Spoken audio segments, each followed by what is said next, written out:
اگر کوئی شخص ساری زندگی کوئی ایک نفلی عبادت نہ کرے، فرائض اور واجبات پر اکتفا کرے، سنتوں پر اکتفا کرے، اور ایک بھی نفلی نماز زندگی بھر نہ پڑھے، نہ کوئی نفلی صدقہ دے، لیکن واجبات اور فرائض ادا کرتا رہے، لیکن ساتھ ساتھ گناہ اس سے کبھی صادر نہ ہو، تو باوجود ہے کہ اس نے نفلی نماز نہیں پڑھی، نوافل ادا نہیں کیے، اس کے باوجود انشاءاللہ سیدھا جنت میں جائے گا، کیونکہ گناہ نہیں ہوا اسے۔ اور ایک آدمی نفلی عبادتیں خوب کرتا رہے اور ساتھ ساتھ گناہ بھی کرتا رہے، تو نفع ٹوٹا برابر ہوتا چلا جائے گا، اس کی کوئی گارنٹی نہیں ہے کہ وہ سیدھا جنت میں جائے گا۔ لہذا معلوم ہوا کہ گناہ سے احتراز، گناہوں سے بچنا، گناہوں کا اہتمام کرنا، گناہوں سے بچنے کا، یہ نوافل سے زیادہ ضروری ہے۔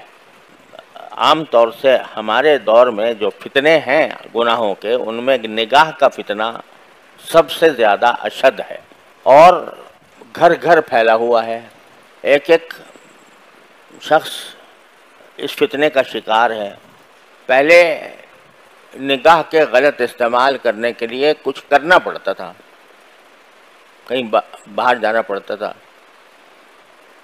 کسی کو سنیما دیکھنے کا شوق تھا تو سنیما گھر میں تو ملتا نہیں تھا، لائن لگا کے ٹکٹ لے کے جاتا تھا۔ اب نہ لائن لگانے کی ضرورت، نہ ٹکٹ دینے کی ضرورت، نہ گھر سے نکلنے کی ضرورت، موبائل میں سب کچھ موجود ہے۔ لہذا یہ فتنہ شدید سے شدید تر ہوتا جا رہا ہے،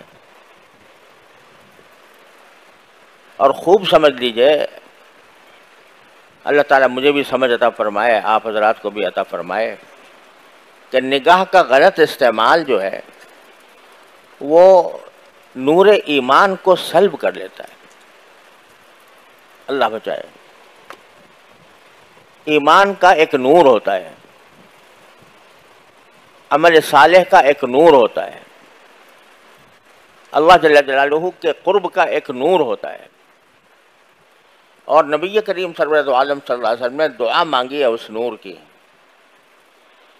صبح کو فجر کی نماز کو جاتے ہوئے جو آپ دعا فرماتے تھے وہ اللہم اجعل فی قلبی نورا وفی بصری نورا وفی سمعی نورا وفی لسانی نورا وعن یمینی نورا وعن شمالی نورا ومن فوقی نورا ومن تحتی نورا، کوئی چیز چھوڑی نہیں جس میں نور نہ مانگا ہو۔ یا اللہ مجھے میرے دل میں نور دے دے، میرے آنکھوں میں نور دے دے، مجھے میرے کانوں میں نور دے دے، میرے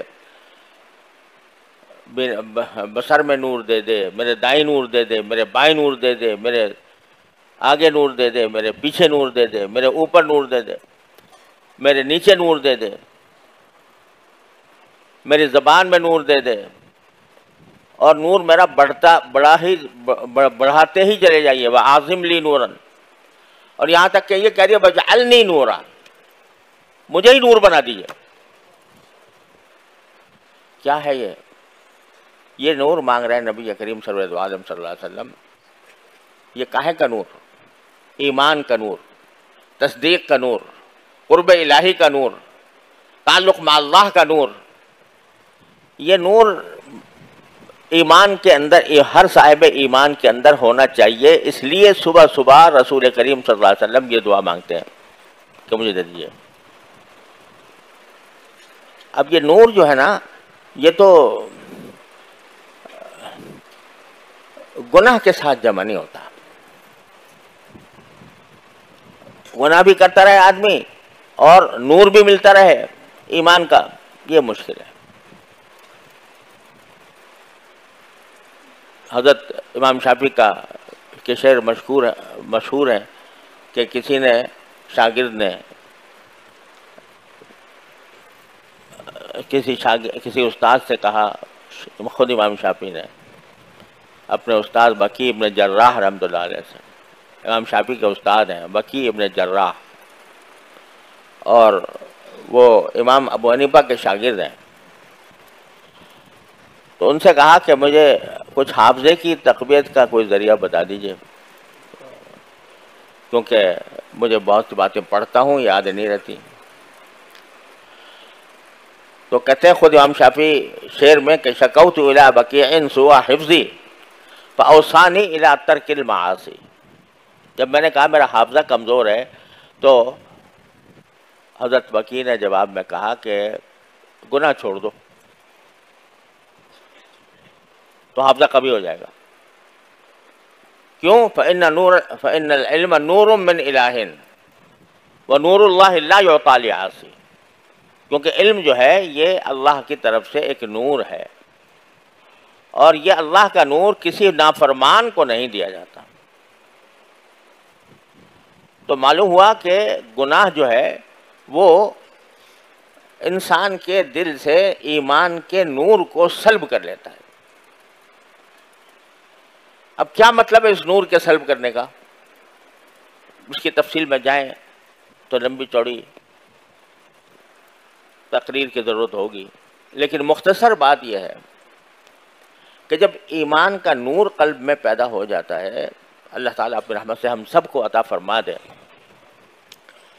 تو پھر انسان جو ہے وہ اس کا خود طبعی میلان وہ طاعات کی طرف ہوتا ہے، عبادات کی طرف ہوتا ہے، اللہ تعالیٰ کے احکام کی تعمیل کی طرف ہوتا ہے، اور گناہوں کی طرف جو رغبت ہے وہ کم ہوتی چلی جاتی ہے. جتنا جتنا ایمان کا نور بڑھے گا اتنا ہی گناہوں سے نفرت پیدا ہوتی جا رہی ہے. شروع میں آدمی بتکلف نگاہ گناہ چھوڑتا ہے، دل چاہ رہا ہے، دل مچل رہا ہے، دل کی خواہش ہے، تقاضا ہے کہ یہ گناہ کر لوں، لیکن پھر وہ زبردستی اپنے اوپر زبردستی کر کے اور اپنے نفس کی خواہش کو کچل کر بچ جاتا ہے. تو جو اپنی خواہشوں کو کچل کر بچتا رہے گا اتنا ہی ایمان کا نور بڑھتا رہے گا. پھر ایک مرحلہ ایسا آ جائے گا کہ گناہوں سے نفرت ہی ہو جائے گی. یہ مانگ رہے ہیں سرکار دو عالم کہ یا اللہ مجھے یہ نور عطا فرما دے. اب وہ ان کو سرکار دو عالم صلی اللہ علیہ وسلم تو بذات خود نور تھے. لقد جاءکم من اللہ نور وکتاب مبین، سراپا نور ہی نور تھے. اللہ تعالیٰ نے ان کو سراپا نور بنایا تھا. لیکن کیوں مانگ رہے ہیں؟ تاکہ اپنی امت کے لوگوں پر شفقت فرما کر امت کے لوگوں کو سکھائیں کہ خدا کے بندو یہ چیز مانگنے کی ہے.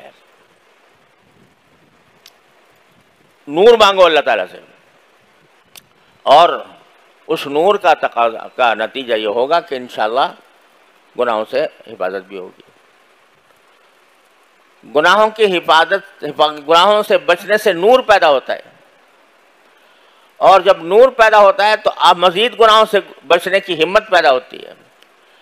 مزید ہمت ہوتی ہے تو مزید نور آتا ہے. یہ ایک تسلسل ہے جو بندے کو ساری زندگی جس کو حاصل کرنے کی فکر کرنی چاہیے. تو میں عرض یہ کر رہا تھا کہ نگاہ کے غلط استعمال سے کیا ہوتا ہے کہ یہ نور ایمان جو اللہ تبارک و تعالیٰ نے عطا فرمایا بندے کو، اس سے محرومی ہو جاتی. یہ آنکھ کا نور ہے نا جس سے دیکھ رہے ہو، یہ آنکھ ہی کا تو نور ہے نا. کس کا عطا کیا ہوا ہے؟ اللہ تعالیٰ کے سوا کون ہے جس نے یہ دے دیا ہو؟ مفت دے دیا، بے مانگے دے دیا، کوئی قیمت وصول نہیں کی. ساری زندگی تم اس کو استعمال کر رہے ہو، اور اتنی نازک مشین دے دی ہے کہ اس کے کل پرزوں کا اور اس کے رگ پٹھوں کا کسی کو پتہ نہیں ہے. ایک ہمارے دوست ہیں جو اللہ تعالیٰ ان کو شفائے کامل عطا فرمائے، وہ آج کل بیمار ہیں، آنکھوں کے امراض کے اسپیشلسٹ ہیں. انہوں نے مجھے بتایا کہ صرف آنکھ کے اندر 11 قسم کے اسپیشلائزیشن ہیں.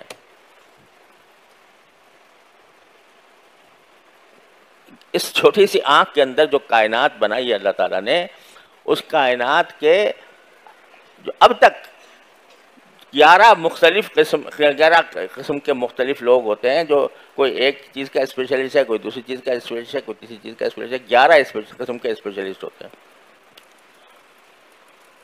اور جب ذرا سی کوئی کھٹک ہو جائے آنکھ میں، کوئی تنکا پڑ جائے، پھر دیکھو کیا بے چینی ہوتی ہے.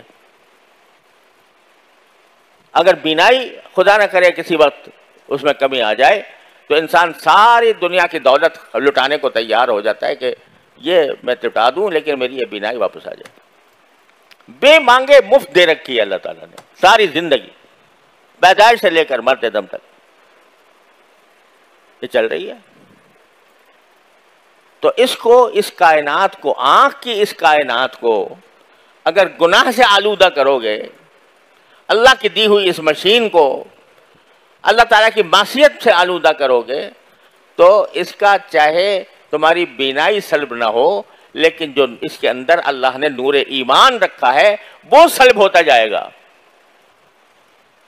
جب وہ سلب ہو جاتا ہے تو اللہ بچائے انسان کی مت الٹ جاتی ہے. وہ برے کو اچھا اور اچھے کو برا سمجھنے لگتا ہے. گناہ کی ایک خاصیت یہ ہے، خوب یاد رکھنے چاہیے، اللہ تعالی ہم سب کی حفاظت فرمائے. گناہ کی ایک خاصیت یہ ہے کہ انسان کی عقل خراب ہو جاتی ہے اور وہ غلط کو صحیح اور صحیح کو غلط سمجھنے لگتا ہے، اچھے کو برا، برے کو اچھا سمجھنے لگتا ہے. اسی لیے قرآن کریم میں فرمایا ان تتقوا اللہ یجعل لکم فرقانا. اگر اللہ سے ڈرو گے، اللہ سے ڈرنے کے معنی کیا ہے کہ اللہ کے احکام پر عمل کرو گے، اللہ نے جن گناہوں سے بچنے کی تلقین فرمائی ہے ان سے بچو گے، تو یجعل لکم فرقانا، اللہ تعالیٰ تمہیں حق و باطل میں فرق کرنے کا معیار عطا فرما دیں گے، عقل صحیح کر دیں گے تمہاری. اللہ بچائے جب عقل الٹتی ہے تو کوئی انتہا نہیں ہے اس کی. آپ لوگ سب جانتے ہیں کہ وہ لوگ جنہوں نے چاند پر سیارے اڑا دیے، چاند تک اپنی مشین پہنچا دی، جو مریخ کا شکار کرنے کی فکر میں ہیں، جنہوں نے ایسی ایسی ایجادات کر دی کہ عقل حیران ہو جاتی ہے، دنگ ہو جاتی ہے. کمپیوٹر نے کیا انقلاب برپا کر دیا، آرٹیفیشل انٹیلیجنس پیدا کر دی، کیا کچھ کر دیا. لیکن یہ سب کرنے کے باوجود، یہ ساری ذہانتوں کے باوجود، جب معاملہ آتا ہے جنسی تعلقات کا تو ایسا معلوم ہوتا ہے کہ بھیڑیے اور گدھ اور بدترین درندے بھی ان سے بہتر ہیں، ہے کہ نہیں؟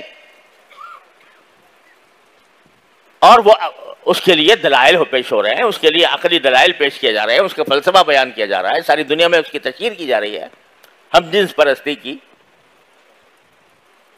کیا ہوا؟ یہ ہوا کہ عقل خراب ہو گئی، مت الٹ گئی. کیوں الٹ گئی؟ اس لیے کہ جب فسق و فجور میں بڑھتا چلا گیا تو اللہ نے چل تو بھی دیکھ، تو کتے بلی سے زیادہ تیری حماقت اور تیری بے عقلی کتے بلی سے زیادہ ہو جائے گی. تو گناہ جو ہے وہ جہاں گناہ عذاب کا اللہ بچائے مستوجب ہوتا ہے، وہاں اس کی ایک خاصیت یہ ہے کہ مت الٹی کر دیتا ہے. وَمَن يُضْلِلِ اللَّهُ فَلَا هَادِيَ لَهُ، جسے اللہ گمراہ کر دے اس کو کوئی ہدایت نہیں دے سکتا. تو اللہ تعالیٰ زبردستی ظلمن تو گمراہ نہیں کرتا کسی کو. اللہ تعالیٰ تو ہدایت کا پیغام دیتا ہے، ہدایت کے راستے بتاتا ہے، گمراہ تو نہیں کرتا. گمراہ کرنے اللہ تعالیٰ کو شوق نہیں ہے گمراہ کرنے کا. ما یفعل اللہ بعذابکم ان شکرتم وآمنتم، اللہ تعالیٰ خود کہتا ہے تمہیں عذاب دے کے میں کیا کروں گا اگر تم شکر گزار بنو اور ایمان کے تقاضوں پر عمل کرو. تو اللہ جل جلالہ نہیں چاہتے کہ تم گمراہی کے گڑھوں میں جا کے گرو، لیکن